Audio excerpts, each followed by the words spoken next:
Сайн байцгаана уу? Өнөөдөр би Nagumi Япон хоолны рестораны хоол хийх арга технологийн талаар танилцуулах болно.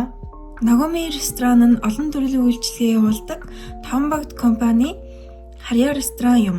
Дотоод тогтчлолт нь Япон хэв маягтай бөгөөд угтах хэсэг, зочдын суух хэсэг, мөн VIP өрөөнүүдтэй.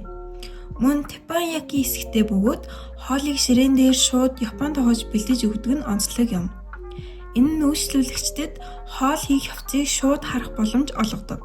Тус рестораныг Японд тоогож удирддаг бөгөөд энэ нь хоолны жинхэнэ амт чанарыг хадгалахад чухал үүрэгтэй. Энэхүү ресторан нь рамен, набе, суши зэрэг олон төрлийн Япон хоолтой бөгөөд нарийн технологиор бэлтгэгддэг. Мөн хүүхдүүдэд зориулсан Япон хоолны сургалт явуулдаг бөгөөд хоол хийх үндсэн арга хүнсний талаар ойлголт өгдөг. Үүнээс гадна кейтеринг үйлчилгээтэй бөгөөд төрөл бүрийн арга хэмжээ, уулзалт, баяр зориулж хоолыг бэлтгэн хүргэдэг.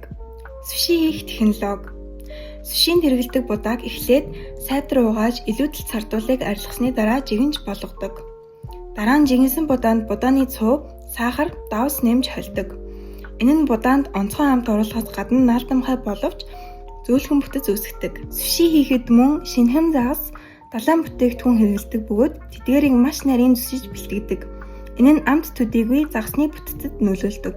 Мөн суши хийх хамгийн чухал зүйлсийн нэг нь хүнсний аюулгүй байдал юм. Загасыг зөв температурт хадгалах, шинэхэн байдлыг алдагдуулахгүй байх шаардлагатай. Энэ нь хоолны амт чанарыг хадгалах, зөв бэлтгэх, мөн хүнсний аюулгүй байдлыг хангахад чухал үүрэгтэй. Анхаарал хандуулсанд баярлалаа.